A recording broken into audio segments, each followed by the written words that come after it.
Welcome to The Critical Path, Greater Vancouver Realtors' professionalism and innovation-focused podcast. I'm your host, Jesse Lalime. Each episode, we sit down with industry leaders to discuss the critical issues affecting our profession and the paths we must take to overcome them. With 2025 in the rear view, we're working on big things for members at GVR in 2026. Lots of that is wrapped around Service Reimagined. We've been talking about that for a while now, and you've likely already seen some projects' fruit come to bear. Have you updated your payment details on our member website, or contact information, or maybe what languages you speak? Stuff like that was low-hanging fruit. Easy wins, smaller projects that could be completed quickly and offer immediate benefits to our members. At the same time, we've been working diligently on some bigger transformations that we're on track to deliver in 2026. And who better than GVR's fearless leader, our CEO Jeff King, to deliver an update on the work and offer a glimpse into GVR's outlook for the year ahead. Jeff, welcome back to The Critical Path for your third appearance. Happy to be here, Jesse. Thanks for having me. 2 more, and we'll have to get you a jacket like they do on SNL for the Five Timers Club. Yep. Maybe we'll think of a toque or something like that. 42 tall if you're looking for a size. Yeah. Perfect. Yeah. Note that down in the back. Let's just get into it. We're here in 2026 now. We're almost a month in. By the time listeners are getting to this, it'll probably be in early February. 2025 brought a lot of change. A lot of it was through Service Reimagined. From a member perspective, talk about some of the things you thought had the biggest impact on how members work. Have you heard from them that they've, felt this work? Has it impacted them? And do they feel more supported by GVR? A great question, Jesse. And obviously there's a lot of different elements to this. Mm-hmm. The Service Reimagined work is a broad scope of items and includes, the first chief membership officer in Canada. And so the arrival of Ashley Hill and the focus of the organization on the member experience was a pivotal point. Now, that was in late 2024, but we saw the impact of that during 2025 and started to get the machine rolling. But the real parts that jumped out were sort of like you said in the intro, some of the technical elements like the portal for the members and the ability to pay has been a game changer, and I think is a good harbinger for what's about to come. But one of the things I think is really quite impressive is that we've been working to re-engineer how we handle our member queries and provide information and the back and forth. And a big change was the creation of the Member Engagement Center, the MEC, which amalgamated essentially 4 distinct call centers and have them much more coordinated and a much more seamless way to approach us. And then members didn't have to guess what their issue was. Was it technical, or was it an expertise thing, or was it who to call and all the rest of it? And I remember famously when I first started, some of the high-profile members in large offices said they had 6 numbers written down, depending what the topic was, and then the bottom one was my cell phone number, which I'm happy to talk to everyone, all the rest of it. But that's probably not the best member experience ever. And so the emergence of the MEC has allowed us to coordinate that in a much better way. And it's seamless and it's efficient, and there's different ways to work through that. The information's consistent. You're getting the same answer every time. There's one version of how the answer is going to look, and a better knowledge base. We're still working on that, but a better knowledge base for folks that are interacting with the members around that. But in addition, we did things like the first account exec we've had. Brian Spencer, who I think's been on the show. That's right. Is our first one. It's been very, very well received, and essentially is a good touch point for brokers and folks to have an avenue to hear more. And we've done a number of things like broker sessions and roundtables and member appreciation sessions to have more FaceTime and that human touch, which I think is still very important. Not everyone loves it. You don't have to do it, but I think it's an important way to help connect and build that relationship with between the members of the association and the organization itself. And then we also have to keep in mind one of the big challenges going with the members overall is it was a very slow market. For the first time in a couple of generations, there's a trade war between the 2 largest trading partners with each other. It had ramifications. Add in that immigration was tapped down dramatically. A federal election in the United States, or a new administration, and a federal election in Canada, both of those had impacts on the broader types of elements. I think that GVR has been very mindful of the member experience around that it's been a challenging time. And it's never easy to sell real estate or to buy real estate. but these economic changes have made it harder. And we've been trying to be mindful of that, including delivery of some other new things, new tools, Chartbook Mobile, new ways to have data access to the data. Some of the things that are coming in 2026 will address that even more. But those are important elements, And for me, when the economy's slow or there's uncertainty, people become nervous. Like, well, I have a job in 9 months, and so they get nervous about buying a house or moving. And the immigration of the lack of flow of people coming into Canada after what we had seen the 3 or 4 years before, we're back down to more traditional numbers, say 450,000. Over the last 30 years or so in Canada, of the 400,000, about 300,000 went to Southern Ontario, and about 100,000 came to Lower Mainland and BC. And then the other 50,000 would be sprinkled around Canada. And I think that's partially why we're seeing such a wild distortion of what's happening in these two giant markets.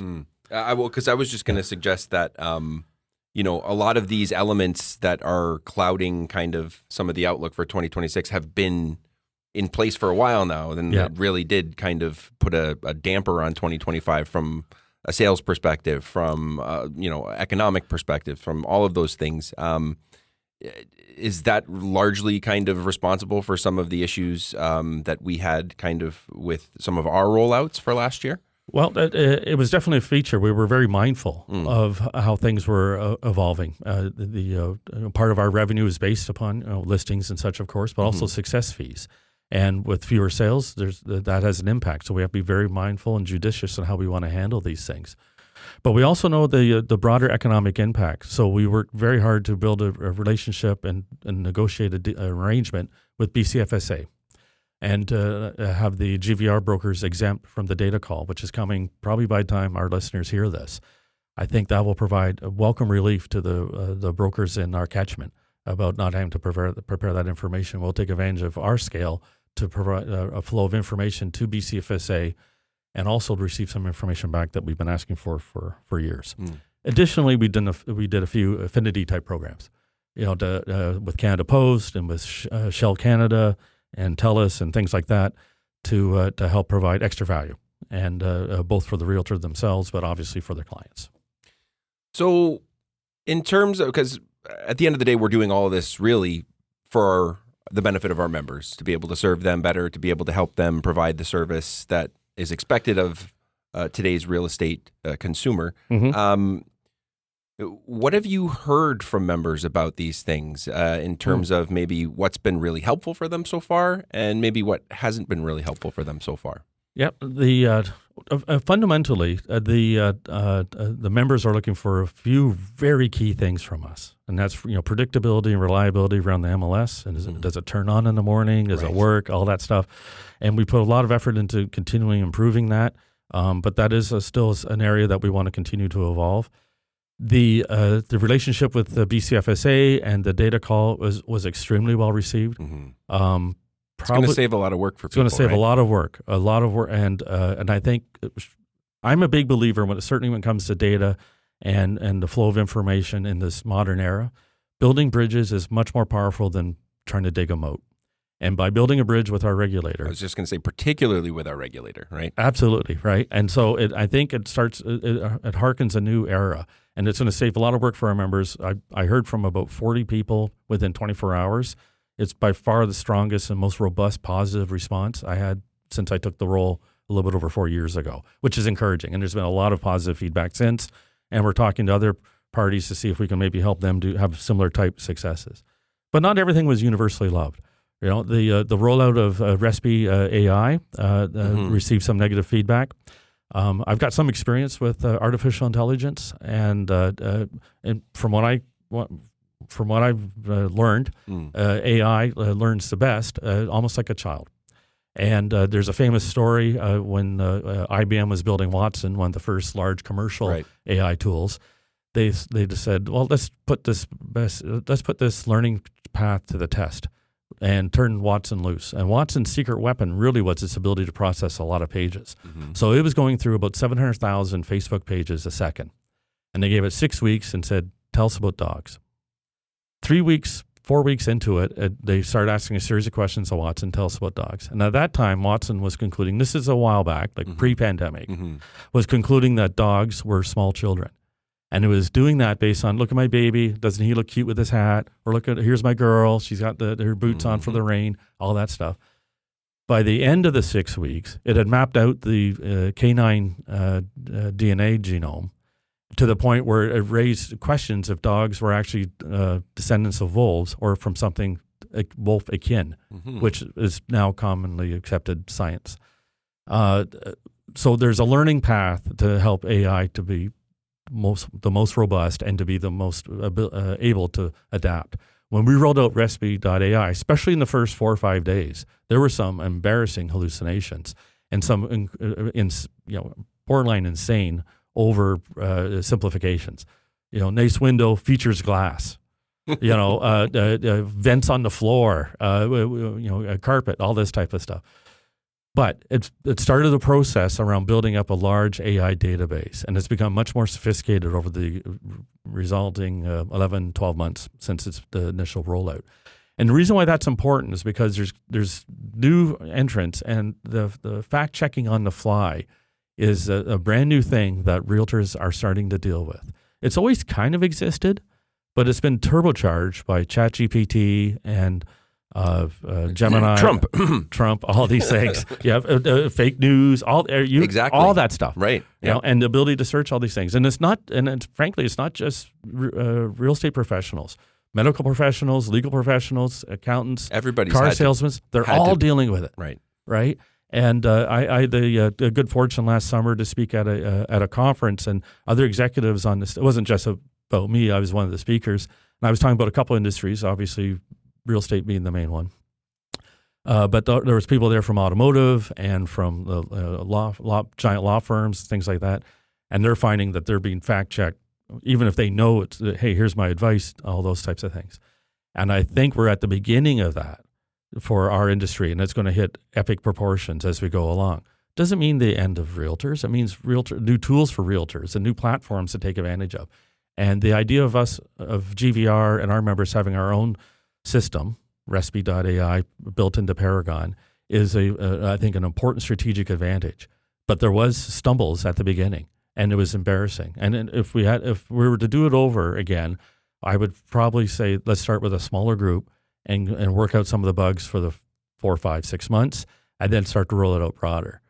But we wanted to accelerate and see how fast we can learn dogs don't come from wolves. We wanted to get to that big moment. And so there was some, made for good cocktail party humor, but there were some bad moments there. But that's been coming along there.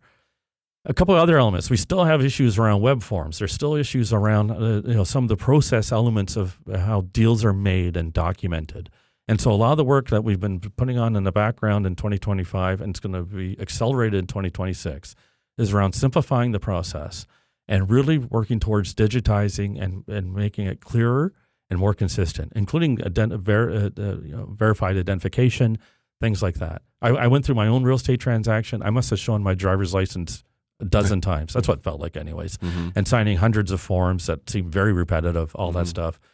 We can't fix that overnight, but that's a huge sore point. We hear a lot about that.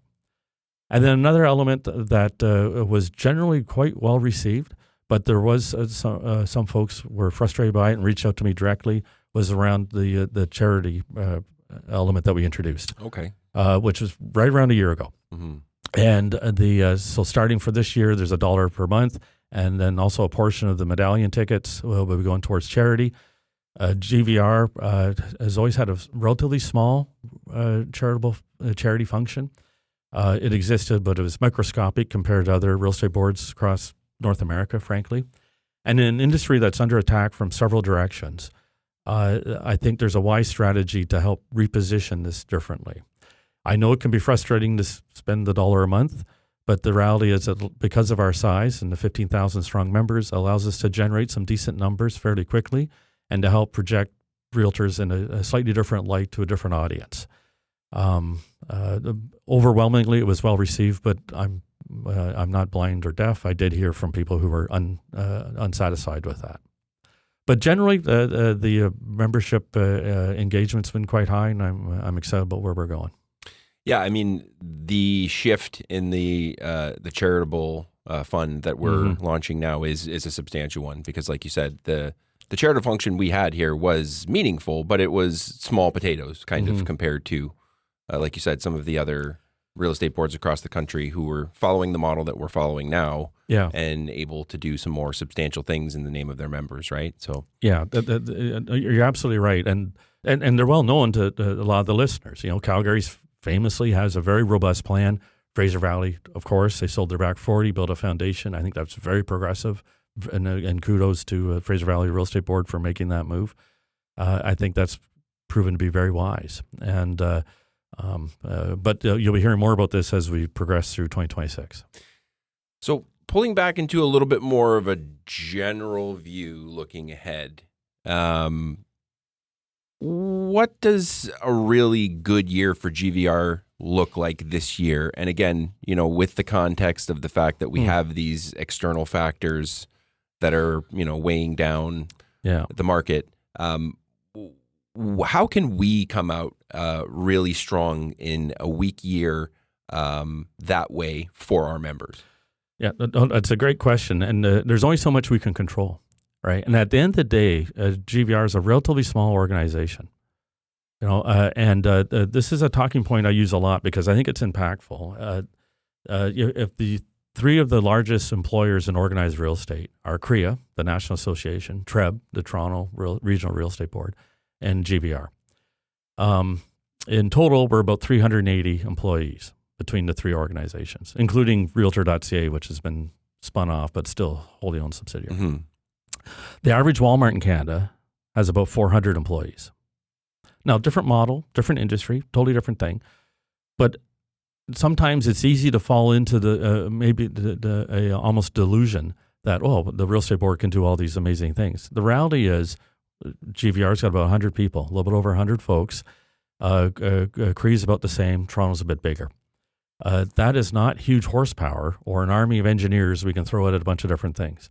You add into the earlier things that we were talking about that are beyond our control, economics or trade wars or different things like that. We can't do quantitative easing and juice up the economy.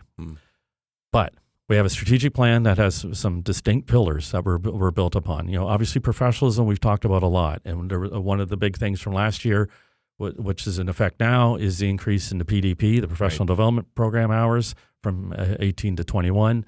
We're doing some more work to help increase our lobbying efforts, both provincially and federally, around different elements around professionalism. And then, but even at that, we're relying on others, right? You're trying to raise a water level by pouring a cup into a canal.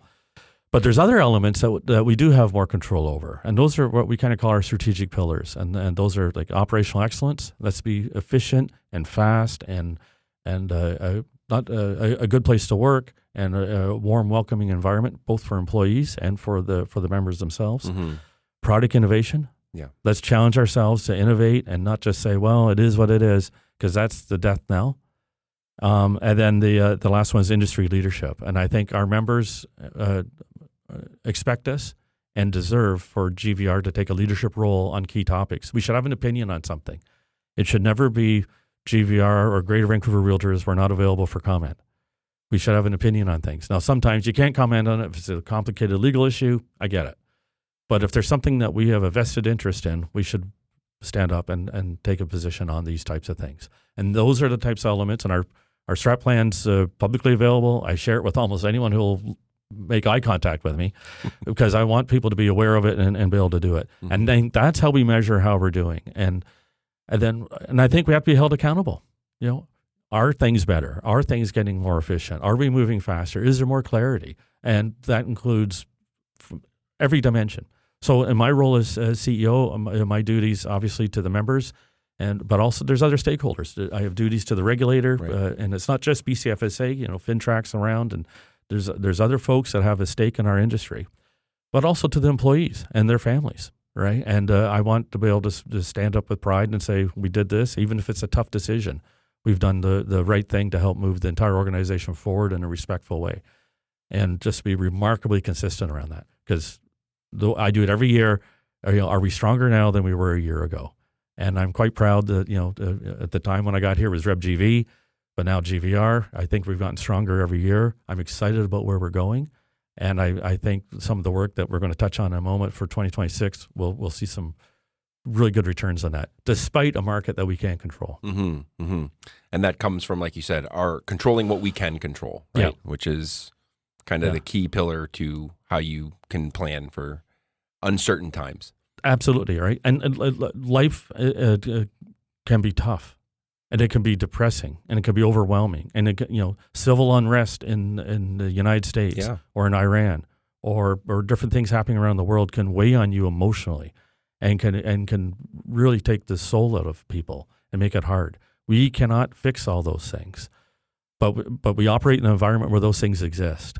And so I really want the GVR, the everyone in this room here on the podcast, but everyone listening to us, let's look towards a future that's bright and help build towards something that's more amazing, more magical, knowing it won't be perfect. Mm-hmm. Nothing's ever perfect. Yep. But something that we can make progress with and continue to evolve. And continue to hone, right? Continue to hone and continue and continue to build it, and end up building a stronger, better organization, a better profession, and make lives more fulfilling for our members and for the employees and everybody else involved.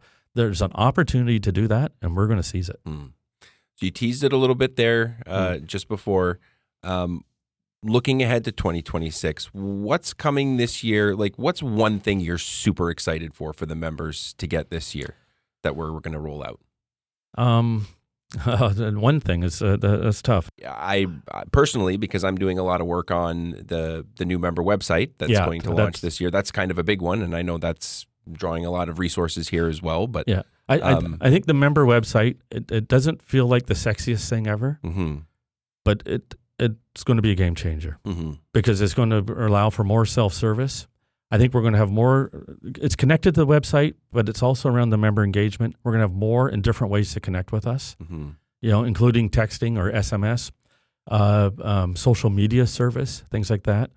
If folks are active online, you probably notice I weigh in fairly regularly, and I try to tell it as it is whenever the topics come up. And to deal with that, I want us to, as an organization, to become stronger and better with that, so the members are never left in the dark. I'm excited about that. I'm excited about some of the elements, some of the bigger picture things we're working on in terms of technology, and both in terms of how web forms are operated and some of the elements that we talked about earlier about the deal itself, how it's so confusing and all these things. I think there's some huge opportunities that I think folks will hear about in the next quarter or two that will be very exciting to help modernize the industry that way. That'll be a huge benefit, and we'll take advantage of GVR's scale to make that available to brokerages and realtors to be able to do these things. I'm excited about that. I'm excited about us continue to refine our governance approach and our own financial management, and that includes the use of the building and all those types of things. I think we just can't sit there and say it is what it is. We want to be proactive and lean in on it. There's a laundry list of probably about 30 things I want to do this year or want us to do. But I think you hit the nail on the head. A lot of those member touch points will be the ones that will be most front of mind and the best received. I want to go back to something you were talking about just a little bit ago when you were talking about how you hear from members on a fairly regular basis. Given that, what are you hearing about from them right now, like in terms of like the challenges, the biggest challenges that they're dealing with right now currently? Is it really just more market dynamics, or is there stuff beyond that? Yeah, the market dynamics is a big one. Just before the show, I was speaking with a high-profile member, and they were saying the market's very slow, and they're quite concerned. Haven't seen anything like it. It's a very experienced person and someone who's a terrific agent from all accounts. I think those are features. There's a worry about the future, about how things are evolving. I also hear concern about new entrants and new models emerging and different things like that. I think a lot of the work that we're doing to help move the industry forward, working with BCRA and such, I think will help us be better prepared for that. But I do hear from members concerned about those things. But it's not lost to me as well. I hear the complaints about Paragon's clunky. Web forms is not great. I think it's That's not a secret. That's not a secret. I think it's worse than not great. It's pretty abysmal, but we are working on different ways to try to improve that, but we want to be mindful of it. Like, we don't want to spend millions of dollars on something inappropriately. But these things, I hear a lot about those types of things. I think one of the things that's also is striking to me is that I'm hearing is the members have just in the last 3 or 4 months, and there's been a couple announcements. Our new work with BCFSA started it, but there were some announcements about our work with the BCRA, the Provincial Association, about how we're coordinating our government relations work and our professional education work more closely. And I was pleasantly surprised how people sort of came out of the woodwork saying they often thought, why is it so separate? And why are they not more coordinated? Yeah. And I'm proud of the work we've done. It's kind of inside baseball, like it's between two organizations stuff, but let's pull out the duplication. Like, collaboration is often, Yeah. a way to get around those things, right? It's never a bad thing. Yeah. And again, like these are two small organizations, Yeah. right? And so, like, okay, if we can try to find Combine your power. combine our power, start to do things and not be across purposes, I think that's something I'm very proud of. Mm-hmm. And I think something that is a beacon that we can learn from. Another thing that I think that the members will be very excited about, and I've spoken about this freely online and on other podcasts, not as illustrious as this one, but on other podcasts, is the original data share, the RDS, which will be the ability to, within the Paragon system, to be able to see listings in other areas outside our catchment. It won't cover the entire province. A couple of the real estate boards are not participating at this stage, but it will cover the vast majority of the province. And I think that has potential to be a tremendous game changer in terms of transparency, public trust in the system, because we are dealing with those types of issues, Jesse, right? Yeah. And it's been long asked for, and I think there's an opportunity here to do something amazing. Right now, the work plan is for that to go live probably summer 2026. Okay. And again, this is something that's been asked for going back from the 1980s. Mm-hmm. And that would be a huge win. And a lot of people are working very hard behind the scenes to make that happen. And it's not just GVR, it's Fraser Valley and Victoria and BC Northern and Chilliwack. Everybody's leaning in on it. I think that'll be a huge win. And then a little bit further out, something I'm kind of intrigued by is we've reached basically a memorandum of understanding with Miami Realtors, which is one of the largest associations in the world, about 70,000 or so realtors. Wow. And it's basically an agreement, let's be friends and see how we can cooperate.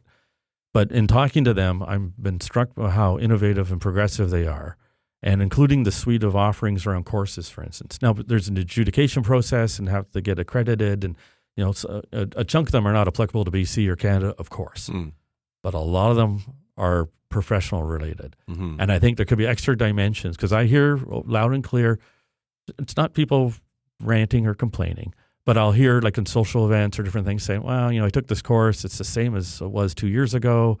There's just little nuances. I think there's opportunities to bring different dimensions and new ways of looking at things.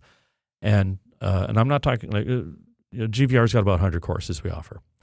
And BCRA's 30 or so. Miami, I think, is 4,400. About 400 are U.S. specific, but about 4,000 are around how to be a better agent, the realtor value, all those different things.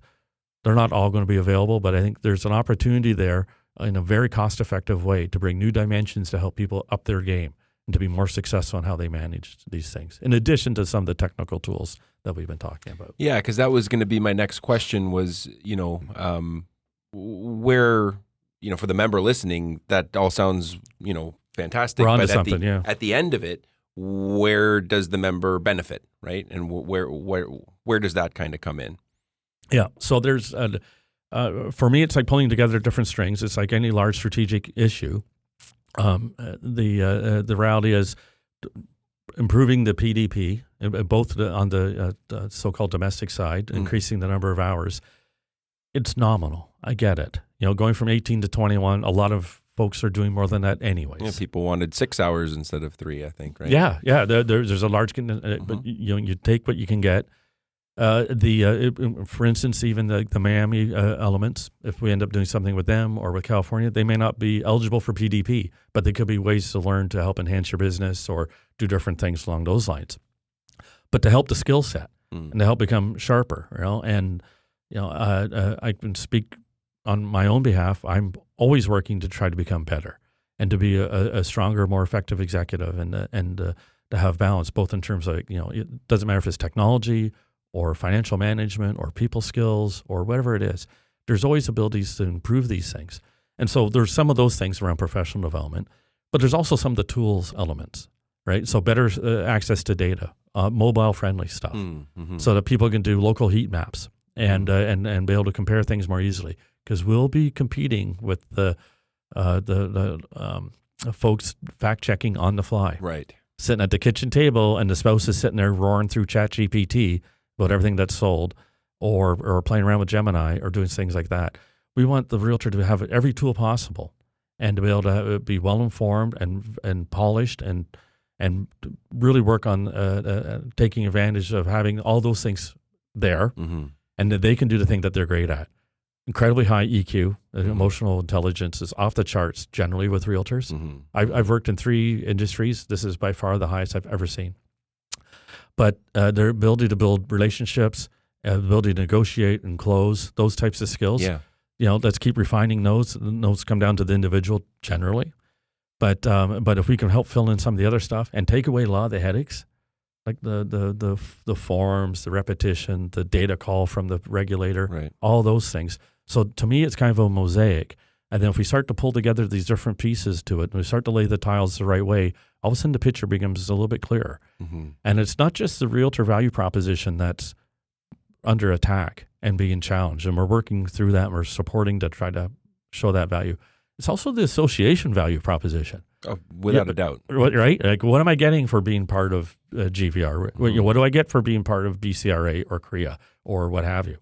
And a lot of the work we're going to be doing is making sure that value proposition is crystal clear for our members, and that they feel that they are supported, and that we speak out on key issues, that we make impacts with the government. We may not win every fight, but we're going to put up a fight when it's needed. And I think those are all the types of different elements to building towards what that picture looks like. To me, I find it's much different than it was a few years ago. And I think a few years from now, it'll be even further evolved. I'm convinced in the 2030s, real estate will be handled still with stealing a line from Trevor Coote, but basically people will still be involved in the transaction. I'm obsessed to make sure that it's realtors and not other professions moving in to do these types of things. But I also want to ensure that GVR is strong and robust and can not just survive to 2035, but thrive and be an energetic and engaging beacon for the members and for the employees and frankly for the ecosystem, so that people can look at what we're doing as a team of employees and our membership as being something to aspire towards. And I think that will help raise the tide, nationally and hopefully further than that. I think it'll do that for us too, right? I mean, again, you were talking about how we're 100 strong, if that, right? And these are the kind of partnerships that can help fill in some of the gaps for some of that, for lack of a better term, manpower that we're missing, right? Well, at the end of the day, we still need people to do it, and our economics don't allow us to be at a spot where we're going to have to spend $8 million on engineers to come in and build something amazing for one person. Yeah. So we got to find really smart ways to do it. I think I'm very proud of the work we've been doing. I think the progress has been amazing. It's I think it's kind of the highlight of my career is happening right now, which is exciting. But I see so much potential for the profession and for GVR. I almost can't wait to see how far we can go. This is kind of a natural jumping off point then for this last kind of message that you want to leave with our listeners for today, because there's been so much good information in here. Well, maybe distill it into one thing you want our listeners to take away from this chat today. We're moving with you towards a more dynamic, more fluid, more accountable, more transparent, more professional, and more digital ecosystem. And the public's trust will eventually skyrocket. That's good stuff. Thank you so much for joining us today, Jeff. We really appreciate the time. Yeah. Service Reimagined is just one of the things transforming GVR in 2026. We're in the middle of a metamorphosis right now. Everything we've built And everything to come is being done with purpose to elevate our service offerings to suit and support the needs of today's realtor, which in turn enables you to deliver the level of professional service today's consumer expects. Stay tuned for more on all of these big things for GVR coming in 2026. And thanks again for listening. I'm Jesse Lalime, and I'll see you down the next critical path.